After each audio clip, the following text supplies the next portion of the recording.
Presiden Republik Indonesia. Let's go! Pertunjukan stand-up komedi mensrea Panji Pragiwaksono berujung demo hingga laporan polisi.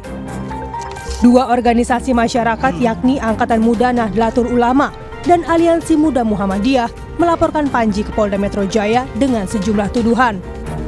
Materi stand-up komedi Panji bertitel mensrea disebut menimbulkan fitnah dan kegaduhan di ruang publik. Polisi yang menerima laporan tersebut segera memproses dengan penggunaan KUHP baru. Kasubit Penmas Bithumas Polda Metro Jaya, Kombes Ronald Simanjuntak bilang, polisi saat ini masih menyelidiki ada tidaknya unsur pidana pada pertunjukan stand-up komedi mensrea Panji Pragiwaksono. Ronald menekankan, Polda Metro Jaya akan menerapkan KUHP baru dalam penyelidikan ini. Membuktikan apakah ada perbuatan pidana dari kegiatan yang bertajuk tanda kutip mensrea tersebut. Pasal yang diterapkan dalam laporan ini adalah KUHP baru, ya, tentang penistaan agamanya pasal 1 Undang-Undang Nomor 1 Tahun 2023 tentang sebagaimana dimaksud dalam pasal 300 KUHP atau pasal 301 KUHP dan atau pasal 242 KUHP dan atau pasal 243 KUHP. Ini Undang-Undang Nomor 1 Tahun 2023 ini KUHP baru. Ya, yang diberlakukan adalah KUHP baru. Menanggapi adanya laporan dari ormas yang beratribusi Nahdlatul Ulama, Ketua PBNU Ulil Absyar Abdallah menegaskan laporan yang mengatasnamakan Angkatan Muda Nahdlatul Ulama tidak mewakili sikap NU. Kata Ulil, komunitas NU itu suka humor, jadi agak aneh kalau ada orang sedang mau humor dilaporkan ke aparat hukum. Santai saja menanggapi humor, kita ini umatnya Gus Dur yang suka humor. Bantahan senada juga dikeluarkan Ketua Lembaga Bantuan Hukum dan Advokasi Publik PP Muhammadiyah. Taufik Nugroho menegaskan, Muhammadiyah tidak mengenal ataupun terafiliasi dengan Aliansi Muda Muhammadiyah yang melaporkan komika Panji Pragiwaksono ke polisi. Taufik memastikan, Muhammadiyah tidak pernah memberi sikap resmi mengenai stand-up komedi Panji Pragiwaksono bertajuk mensrea dan bersikap terbuka terhadap kritik. Panji Pragiwaksono, seorang stand-up komedi yang kemarin viral dengan mensreanya, dilaporkan ke polisi. Saya selaku Ketua Lembaga Bantuan Hukum dan Advokasi Publik Pimpinan Pusat Muhammadiyah menyatakan bahwa Muhammadiyah tidak pernah membuat sikap resmi untuk melaporkan yang bersangkutan. Jadi Muhammadiyah itu menerima kritik. Kalau itu memang benar kami jadikan alasan membangun, kalau tidak benar akan kami sampaikan klarifikasi. Jadi saya yang membidangi hukum di Persyarikatan Muhammadiyah menyatakan tidak pernah ada laporan polisi dari Muhammadiyah. Kalau di pemberitaan menyatakan dari Aliansi Muda Muhammadiyah tidak mengenal organisasi itu. Soal kasus Panji, mantan Menko Polhukam Mahfud MD menilai Panji Pragiwaksono tidak bisa dijerat dengan Kitab Undang-Undang Hukum Pidana yang baru. Kata Mahfud, berdasarkan waktu peristiwa, Panji menyampaikan materi mensrea melalui tayangan di platform Netflix pada Desember 2025 dan baru ditayangkan pada Januari 2026. Untuk kasus Panji Pragiwaksono ini tidak bisa dihukum. Tidak bisa dihukum. Tidak bisa dihukum. Karena ketentuan ini dimuat di dalam KUHP baru yang berlaku sejak tanggal 2. Oh, karena waktunya dia belum mengatakan berlaku. Bulan Desember. Iya. Meskipun baru tayang sekarang lah ya, hari-hari ini gitu ya. Iya, tapi kan peristiwa pertamanya dia bilang kapan? Kalau ditayang besok tahun depan lagi, ya tetap peristiwanya itu akan dihitung kapan dia mengatakan itu. Kalau Panji tenang, Anda tidak akan dihukum. Tidak akan dihukum Mas Panji, tenang. Nanti saya yang bela. Soal polemik pertunjukan stand-up komedinya, Panji dalam unggahan di akun medsosnya mengapresiasi perhatian publik. Hai, apa kabar Indonesia? Gue cuma mau bilang terima kasih untuk dukungannya, untuk doanya. Banyak banget yang ngedoain yang baik-baik ke gue. Gue juga baik-baik aja. Gue lagi di New York habis ngisi siaran dan sekarang lagi mau balik ke rumah. Lapar, mau balik ke anak-anak dan istri. Dan makan malam sama mereka. Semoga lu juga sehat, semoga lu juga baik-baik aja. I love you guys. Dan terima kasih sudah mencintai kesenian stand up comedy. Moga-moga gue masih punya banyak perkomedian untuk Anda. Bye. Saat ini, penyelidikan atas laporan 2 ormas terhadap pertunjukan stand-up komedi mensrea Panji Pragiwaksono masih berjalan. Selain menganalisa barang bukti, polisi juga akan memeriksa saksi dan terlapor, yakni Panji Pragiwaksono. Tim Liputan, Kompas TV. Materi komedi dalam pagelaran mensrea oleh Panji Pragiwaksono tidak hanya berujung pada kontroversi, tapi juga pada laporan ke polisi. Kami diskusikan ini bersama Sekretaris Lembaga Seni Budaya Muslimin Indonesia atau Lesbumi PBNU Inaya Wahid, bergabung juga bersama kami Ketua Umum Lingkar Nusantara Hendar Samarantoko, dan Direktur Eksekutif Lingkar Madani Ray Rangkuti. Selamat sore semuanya, dengan Tifal di sini. Sore, Bu. Terima kasih. Semua sudah bergabung bersama kami. Mbak Inayah, sederhananya saya mau penegasan lagi. Jadi laporan yang dibuat Rizky Abdurrahman Wahid atas nama Angkatan Muda NU ini menjadi representasi NU atau tidak? Bukan. Ditegaskan di situ ya? Ya, bukan. Tapi kalau kemudian disebutkan oleh pelapor ini kontennya menghina, menyebabkan kegaduhan, berpotensi pecah belah bangsa, sejauh mana analisis Anda, Mbak? Yang disebut dengan menghina yang bagian mana? Maksudnya gini, faktanya itu kan memang NU menerima tambang gitu. Jadi ya itu fakta yang diketahui oleh semua orang gitu. Saya sendiri udah berapa kali juga merosting PBNU untuk alasan yang sama, membuat joke tentang hal itu, tapi sama Mas Rizky nggak dituntut. Saya juga bingung. Jadi kalau misalnya persoalannya yang mana sebenarnya gitu. Apa yang ada di dalam konteksnya Mas Panji yang kemudian jadi masalah yang merasa perlu dituntut gitu kan, ini sesuatu yang fakta yang semua orang tahu kok gitu. Jadi kalau konteks penghinaan itu menurut Anda tidak ada dalam konten yang disampaikan oleh Panji? Ya itu kan ini ya subjektif jadinya ya. Maksudnya gini, Mas Rizky bisa merasa terhina ya bisa aja mungkin sebagai Nadiin, tapi persoalannya dan Mas Rizky kemudian mau menuntut juga ya monggo aja. Tapi yang pasti tuntutan itu tidak mewakili Nadiin, itu satu. Dia tidak mewakili organisasi Nahdlatul Ulama, itu yang penting. Itu satu dulu.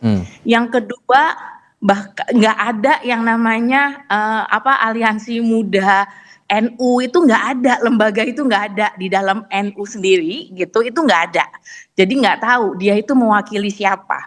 Kalau pertanyaannya boleh apa enggak, ya silakan Mas Rizky sebagai warga negara punya hak kalau misalnya merasa terhina ya monggo aja. Tapi kan pertanyaannya kemudian perlu apa enggak, penting apa enggak gitu. Dan kalau menurut saya ya ini malah jadi selain itu tidak mewakili lembaga gitu ya, yang bahkan sebenarnya suaranya PBNU dalam konteks ini nggak masalah gitu. Baik. dengan apa yang dikatakan oleh Mas Panji gitu ya.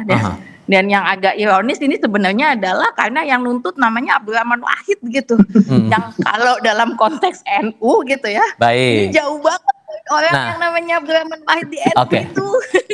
Bang Hendar Sam, kalau Anda melihatnya kritik yang disampaikan Panji dalam pagelaran mensrea itu arahnya menghina, menyebabkan gaduh dan berpotensi pecah belah bangsa? Iya kan harus kembali lagi kepada saya mendudukannya begini dulu. Satu masalahnya apakah ini stand up comedy ini kan sifatnya adalah komedi itu dulu kan, konteksnya komedi. Jadi lucu atau tidak. Nah kan gitu. Nah tinggal dibagi dua tuh. Ada yang merasa yang lucu, ada yang merasa ini nggak lucu, kan gitu aja.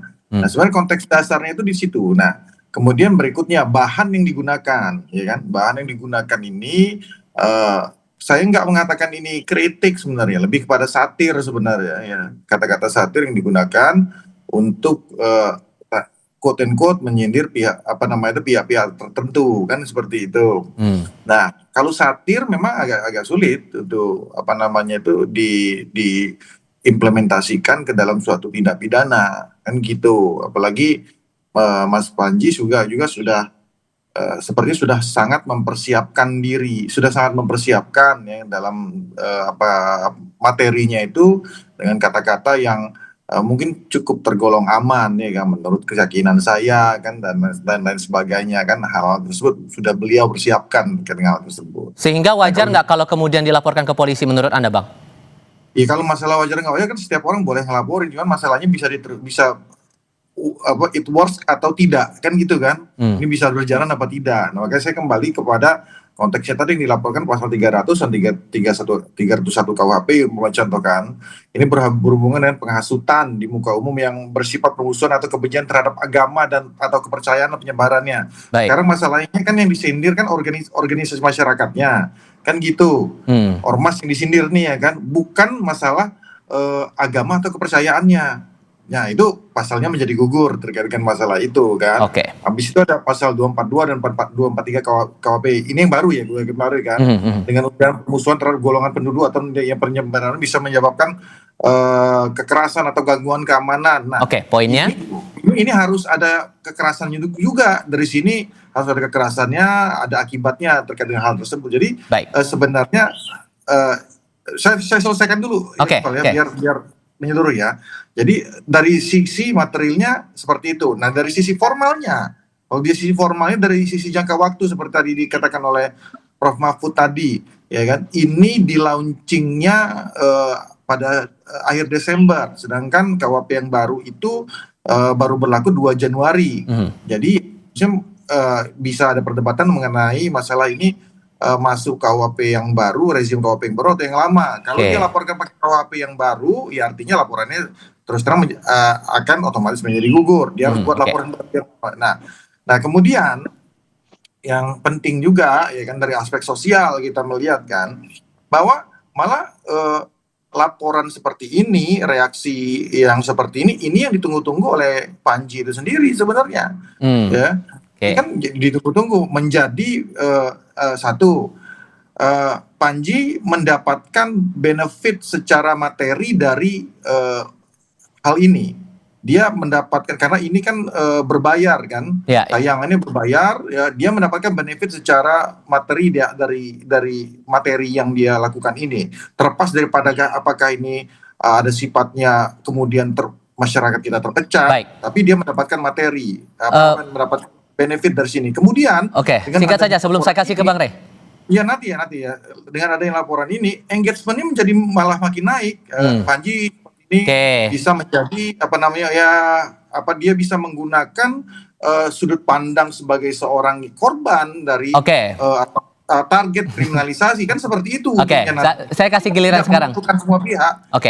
Saya kasih giliran ke Bung Rey sekarang. Bung Rey, bagian kalau Anda melihat dengan dasar memecah belah bangsa menyebabkan kegaduhan, ada nggak unsur itu dalam komedi mensrea itu?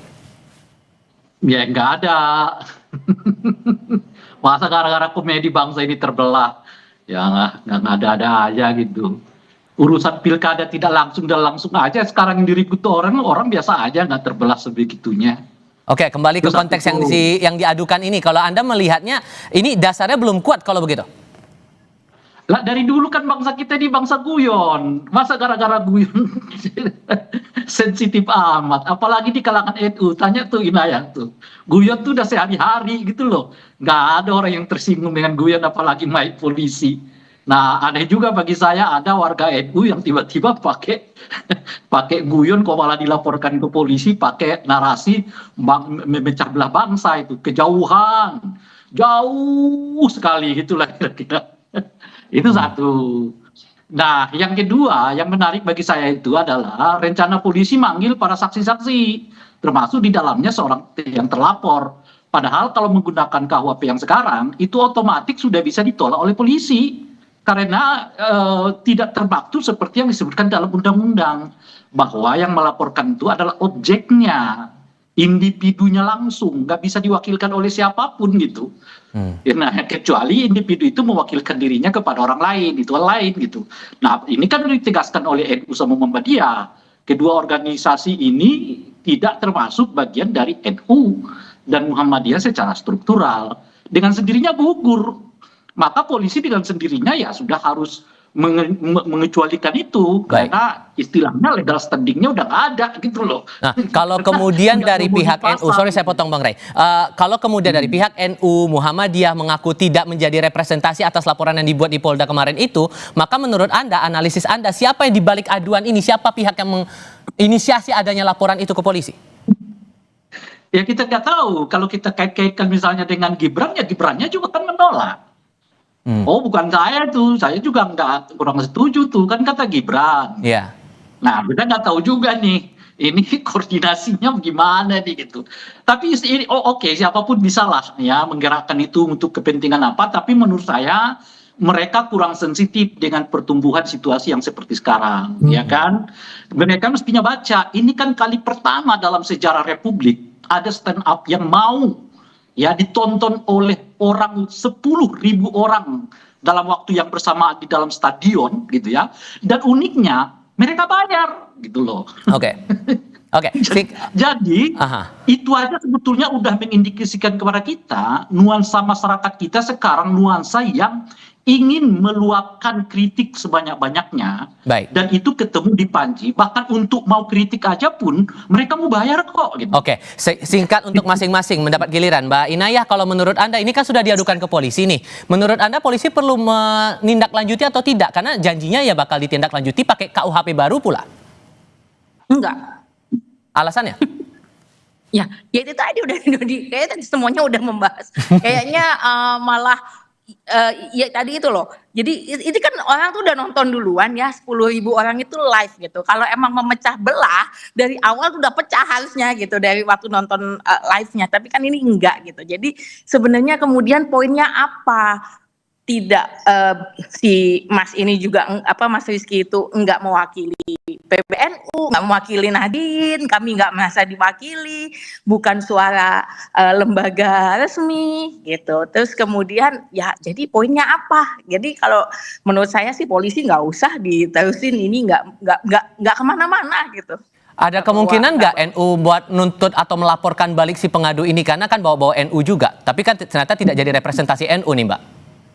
Ya enggak sih, kalau nuntut Mas Rizky-nya balik sih enggak, dan ya itu tadi enggak penting juga gitu. Jadi sebenarnya mau fungsinya mau apa gitu, enggak ada kepentingan yang enggak ada manfaatnya juga gitu. Jadi ya udahlah gitu. Kalau dia mau terus meneruskan gugatannya ya silakan. Tapi kalau pertanyaannya perlu nggak polisi melakukannya gitu, meneruskan gugatan ini gitu dan memproses gitu, kalau buat saya sih enggak. Sebagai orang NU yang dibilang menggugat sih sebenarnya enggak gitu, karena kami enggak menggugat. Oke, masing-masing singkat saja karena durasi kita terbatas. Bang Hendar, kalau menurut Anda ini masih perlu ditindaklanjuti polisi walaupun KUHP-nya ya nggak sesuai dengan waktu dari terjadinya peristiwa yang dilaporkan? Ya gini ya, kalau dari sudut pandang hukum acara mau nggak mau ya polisi harus menindaklanjuti. Nah hasilnya kemudian ya kemungkinan besar ya akan dihentikan atau tidak dilanjutkan seperti itu. Kalau nggak ditindaklanjuti jadi isu baru lagi. Polisi kan udah banyak selama ini serba salah nanti jadi polisi, nggak menerima laporan lah ya dari warga negara, ya kan. Jadi memang hukum acara mengatur memang polisi nggak boleh tidak menerima laporan dan harus memprosesnya. Tapi prosesnya seperti apa? Ya ini yang pendapat saya mungkin sama dengan yang lain bahwa lemah terkait masalah itu. Yang kedua, ya kalau kita mau lihat lagi ya kita menyayangkan karena jadi memang ada pendapat yang terbelah. Jadi ini ada yang ngomong lucu, ada yang ngomong nggak lucu kan gitu kan. Nah kemudian yang diuntung ya sebenarnya kalau kita tarik lagi ke belakang, yang paling diuntungkan siapa dalam permasalahannya? Yang diuntungkan nih kalau kita menghimbau kepada pelapor, yang diuntungkannya Panji, gitu loh. Dan kritik ya, dalam bentuk komedi itu wajar ya? Iya wajar-wajar saja gitu loh. Panji akan ya seperti yang kita lihat tadi tuh nih ya, saya baik-baik saja, saya ini ya, itulah. Jadi Panji akan mengolah ini kembali, memproduksi ini, akan mendramatisasi hal tersebut. Nah hal seperti inilah sebenarnya kan masyarakat kita yang mungkin tidak sepakat dan setuju juga harus cerdas bahwa dalam konteks kita bicara konteks segala macam itu ya ada yang perlu ditanggapi, ada yang juga yang nggak perlu ditanggapi gitu. Saya kasih kesempatan Bung Rey sekarang. Bung Rey singkat saja. Ya ditindaklanjuti untuk dikatakan tidak bisa ditindaklanjuti gitu loh.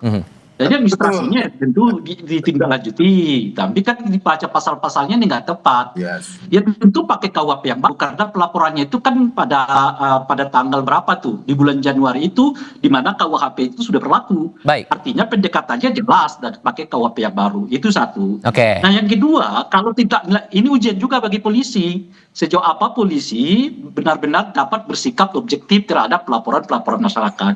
Oke. Jangan lagi bertambah asumsi orang. Kalau berhubungan dengan kekuasaan, polisinya cepat. Kalau berhubungan dengan polisinya lambat gitu. Nah, ini tantangan bagi polisi. Baik, Bung Ray Rangkuti, Mbak Inaya, Bang Hendar Sam, terima kasih banyak sudah berbagi Sama. perspektif bersama kami. Selamat sore semuanya. Semuanya sama-sama. Ya.